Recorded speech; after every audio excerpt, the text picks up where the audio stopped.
Okay, students, today we're going to do Chapter 6, The Transformation of Rome. There will be a test next week on Chapters 5 and 6. So I want to cover this while we can. It'll be the same type of test. The test grades seem to be going up, which is very, very pleasing to me.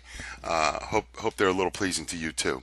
So we're going to start with the transformation of Rome, and what we're going to cover is actually the emergence of Christianity. So you notice here a religious mosaic that all around Rome. Christianity made its rise in Rome because of the alternatives that it offered, one God versus many.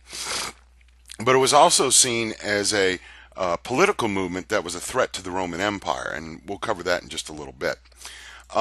What we know about Jesus is that, I've already explained the appeal of early Christianity to you. Jesus, a lot of the things that we know about Jesus come from first century sources, which is 1 AD. He was born in Judea, which is right along the Mediterranean Sea. He was a preacher. He did a lot of healing. He did a lot of teaching. He was seen as a Messiah to a lot of people. To the Jews, he was seen as a threat. He becomes a Messiah in 30 CE, which is the Common Era, which is, to me is 30 AD, which is Anno Domini, the year of our Lord, into Jerusalem during Passover. Now, here's a map of Judea and Galilee at the time of Jesus. Now, we know Jesus as an historical figure as well as a spiritual figure, but we're going to concentrate on the historical since this is a World History 1 course. And as you can see from the map, it was Judea right along the coast. It had a small section along the coast, okay? Because of his teaching and because he was deemed a threat to the Roman Empire, the Pharisees, who were the Jewish elders, had Jesus arrested by Pontius Pilate, who was the governor of Judea, and he was crucified, and they named him the Christ, which meant the Anointed One. Now, in religious aspects, now I am a Christian, but this is a history class. Like I said, they believed he was the Anointed One. So Jesus Christ, Jesus, the Anointed One, is what his name means. What he did, a lot that we know about Jesus comes from the Dead Sea Scrolls. These were papyrus rolls that were spread out. They used to write on papyrus rolls, and they were hidden in a cave, and they were discovered in the late 1940s. And that's how we know a lot about Jesus' life and a lot about the scriptures. Rome did not have a very strong control over Judea. That's why they considered Christianity to be a threat, and Christians would be persecuted later on, as we're going to see. There were zealots who sought to expel the Romans by force. The Jewish temple was destroyed in 66 to 70 AD, and then Jerusalem was destroyed from 132 to 135 AD to kind of destroy anything that had to do with a monotheistic God, including Judaism. Judaism, monotheism, and the covenant, interpreting the covenant. The first 5 books of the Bible, we know them as the Old Testament. Well, they are the Torah in the Jewish faith.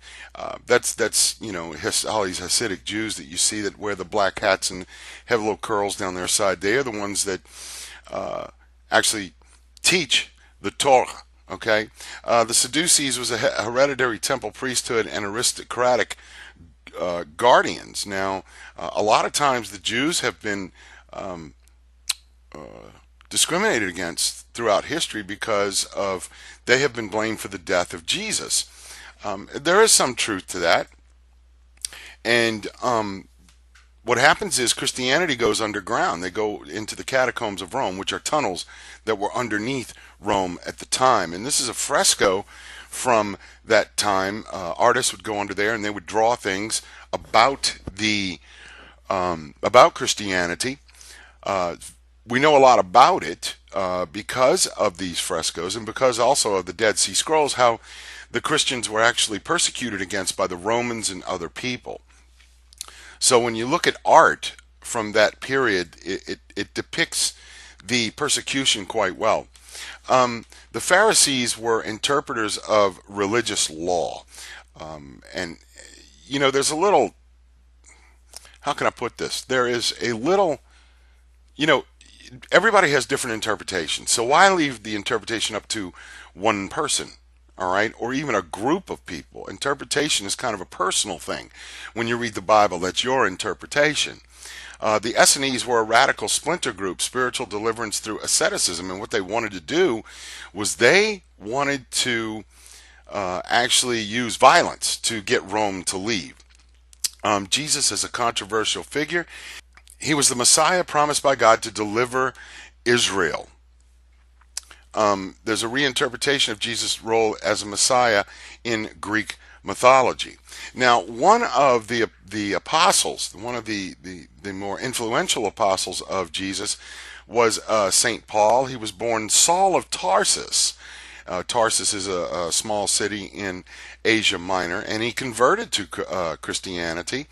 He declared himself to be the apostle to the Gentiles. He rejected Jewish law as irrelevant to salvation. Christianity is based upon that dogma of salvation. How you act during your life, how do you treat other people during your life, how do you develop your character during your life actually has to do with salvation. He made converts among Greek-speaking Jewish communities throughout Asia Minor and throughout Asia, because he kind of showed them that God was a loving God, and he gave his only son for all the sins of man, sacrificed his only son. Now, who would do that? So it had a great appeal to people as a major religion. Now, this is a depiction on another fresco of Paul of Tarsus, actually Saul of Tarsus, and he was, like I said, he was a great messenger of the Lord. He was a great messenger of Jesus, and he helped spread the word. He converted people to Christianity. Of course, again, Christianity was an underground religion. It had to be, because people would be persecuted and even killed because of their Christian beliefs. This is a map of Paul's journeys. You can see how far he went. He went, from the Middle East all through Asia, up to southern Europe, into Italy, all the way up to Rome, preaching. Excuse me. And it was a good religion. It's a great religion. I mean, if you look at it from its humble beginnings, it was he proved things to people every day. I mean, like I said, there's a thin line between that spiritual Jesus and the historical Jesus. The growth of Christianity in the Hellenistic world. Christian appeal also had a communal aspect. It brought communities together as well. And the organizational structure was, well, there wasn't a lot of it because the church had no hierarchy yet. I mean, how do you determine who's a cardinal? How do you determine who's the pope? Is it the person that's most spiritual or the most Christian? It's difficult to ascertain. The role of women in the church actually began to follow what Mary Magdalene did. And Mary Magdalene was, of course, we believe that she was a reformed prostitute from the world's oldest profession. It appealed to a broad range of social classes. And it did, because everyone's equal in the eyes of the Lord. And there was a promise of salvation. All these other religions didn't promise salvation.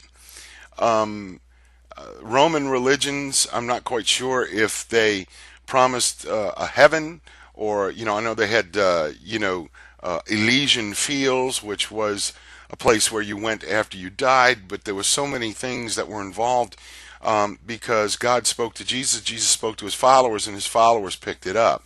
And the message, you know how if you tell a secret on one side of a room and then by the time it gets to the other side of the room, it's a different secret? The message stayed the same no matter how many people actually converted to Christianity. Now, again, we see a map of Judea in the time of Jesus.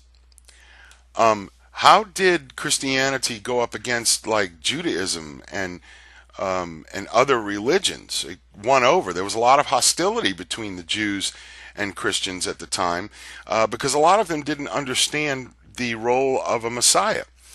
If you look at the Judaism, there's a lot of people that believe Jesus Christ within Judaism was the Messiah. These are called Messianic Jews. And what happens is they begin to be ostracized because they're believing in something that's other than what's taught in Judaism. How do you understand the Messiah? What does the Messiah do? What is the Messiah's role when they come back down to earth to save people? And how long does he stay away before he actually comes before the second coming? We're going to go into Christianity and the Roman Empire. It was treated early appearance of Christianity with indifference. They didn't really care. The Romans didn't really care. They didn't see it as a threat immediately. Persecutions were intermittent and short-lived. By 300, 1 to 5% of total Roman population were perhaps Christian.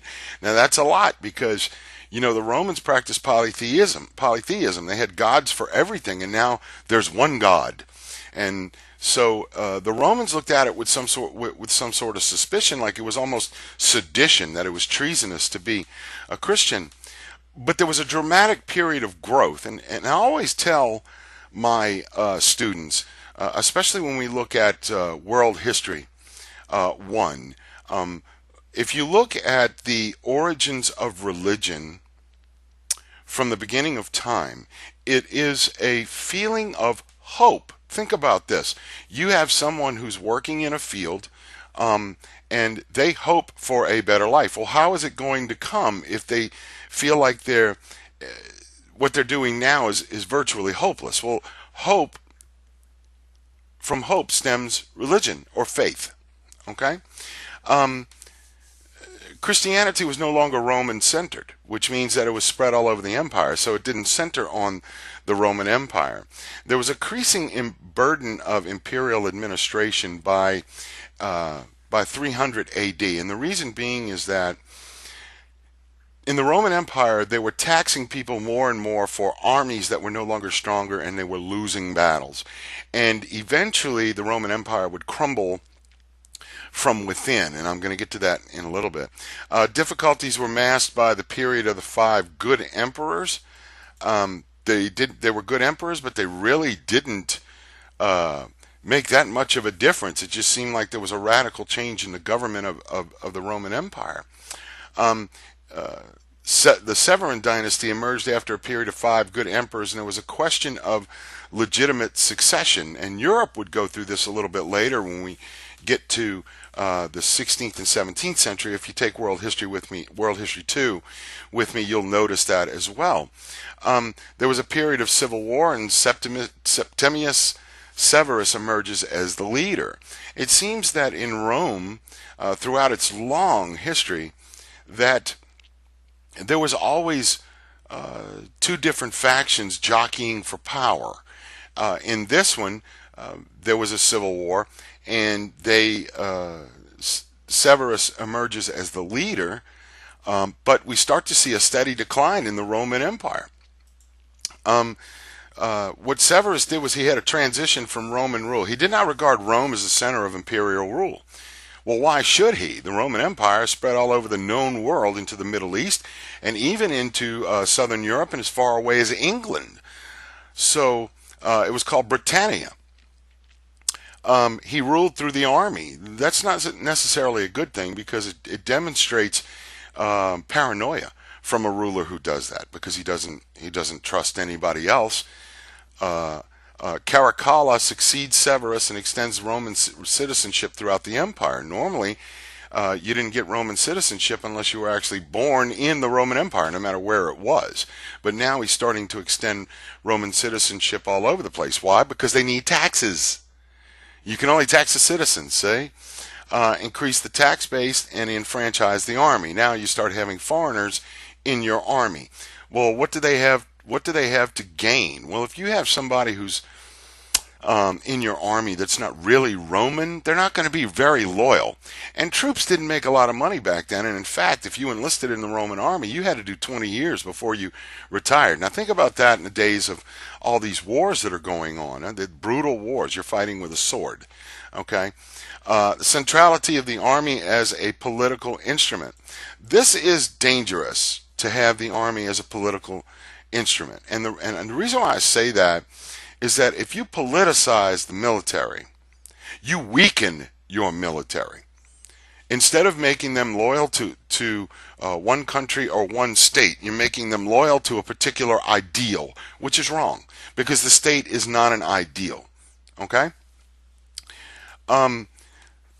At the end, we're going to talk about the end of the Roman peace between 235 and 284 CE AD. They had the barracks emperors who claimed authority. There was a 3rd century crisis with an overwhelming burden of empire. This is where, like I said before, in between 200 and 300 AD, we start to see the beginning of the end of the Roman Empire, because of they're overstretching themselves. If you look at where Rome is, they're overstretching themselves up to England, into the Middle East, into Germany, which they called Germania. And there was economic and administrative challenges. Add to that, the army is very politicized. There was a period of poverty, famine, and disease. And as a ruler, that's difficult to fight. It's difficult to fight. It's a massive challenge. Okay? Diocletian comes to the throne in 230. Actually, he was born in 236.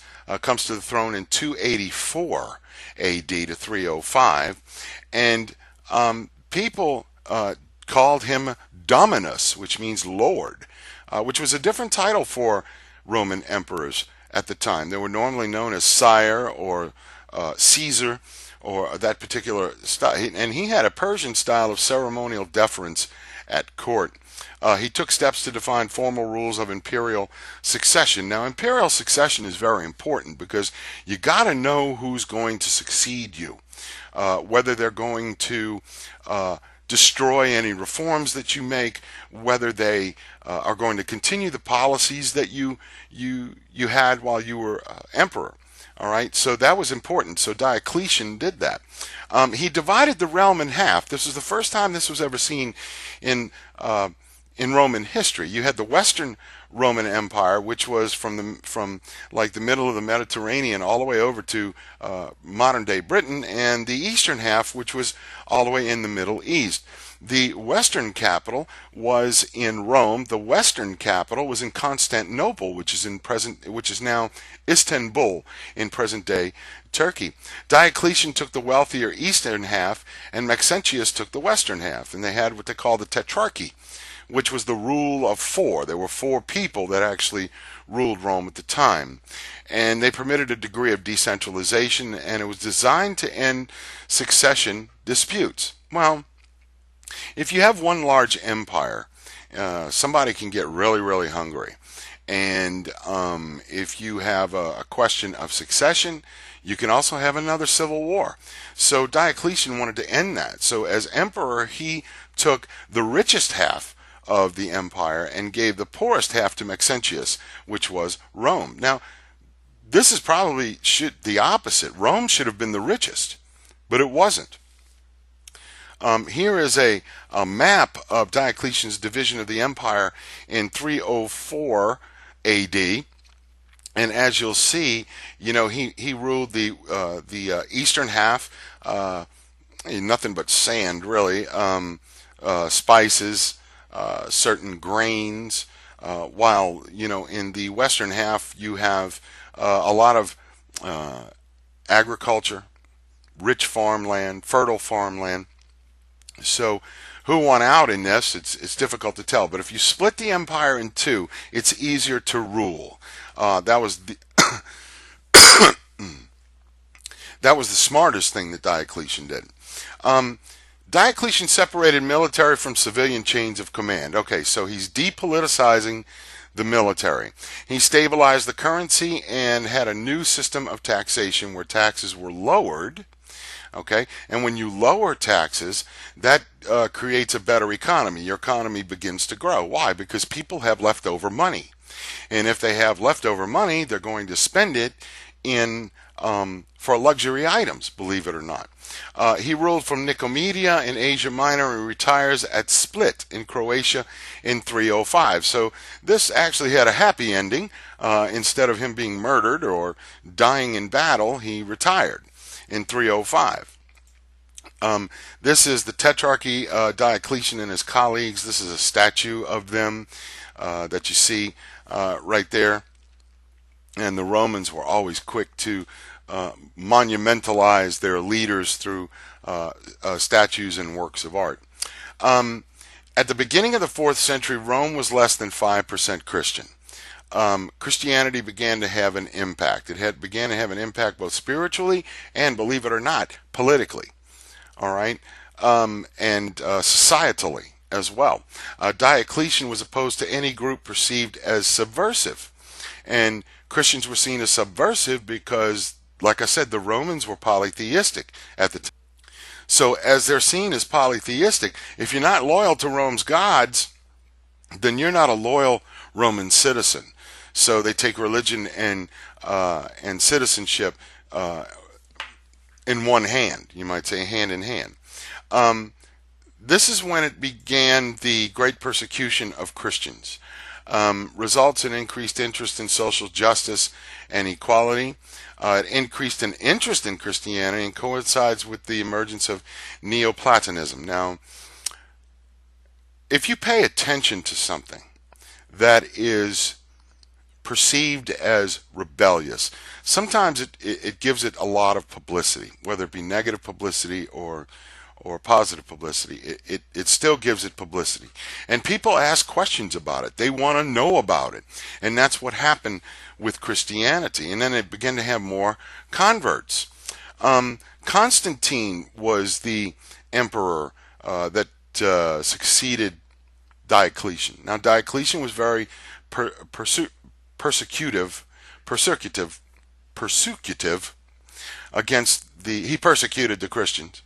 But Constantine would take a different approach.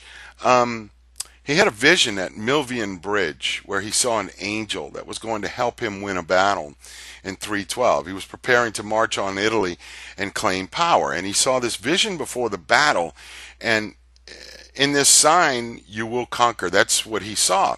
So he placed Christian symbols on banners and shields, and he attempted to curry favor with local Christian warriors, and the true motives of his conversion are unclear, but he allegedly had a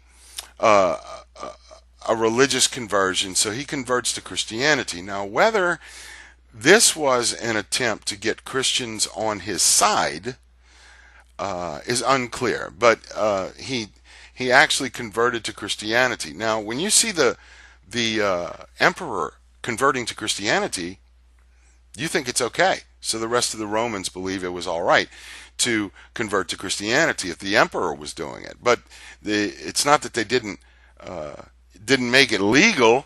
It's just that the emperor was converting to Christianity. Okay, he was victorious in battle and rewarded the Christian clergy. He rewarded Christian priests or monks or whoever it was at that time, patronized constructions of churches throughout the empire. So with Constantine, the Christians inadvertently had found an ally that was going to help them spread the word of Christianity. He issued the Edict of Milan, guaranteeing freedom of worship throughout the empire, and made Christianity a favored religion. The Edict of Milan made the freedom of religion. Whether you were Christian or not, you could worship the way you wanted, and you were protected by the emperor himself. So we see Christianity almost go full circle at this time. From imperial sect to imperial institution, Christianity grew organically, not designed as a religious system. It was designed as a faith system. Constantine's conversion requires systemization, and the institutionalization of the church presents challenges. Now, because of Constantine's advocation of or advocacy of Christianity. That's why we see Rome as the capital of the Vatican, because that's where the church is going to be built. There were doctrinal quarrels between the Arians and the Athanasians about the Trinity, the Father, the Son, and the Holy Ghost. And there was an importance about getting to the orthodoxy, which means the fundamentals of the church. Here we have another fresco that shows you a Christian love feast. Christianity was all about loving thy neighbor and doing unto the neighbor as if you would have done unto you. Christian theology and the classical tradition. In the Council of Nicaea in 325, Arian heresy is condemned, and the emperor presided over councils. So we see the emperor maybe metamorphosizing into the first pope. Okay, but that's not going to happen. What's going to happen is they're going to get somebody who is a true blue Christian to be the pope. And we're going to get to that a little bit later. The growth of the ecclesiastical organization, there was a distinction between the clergy, who are priests, and the laity, who are the people that worship in the Christian church. The hierarchical organization is that there's a distinction in rank, and this is the Pope. The Pope is the Bishop of Rome. Not necessarily the whole Catholic Church, but the Bishop of Rome. And we start to see the Patrine succession, which talks about how new popes become elected because popes can't have kids. Well, not now.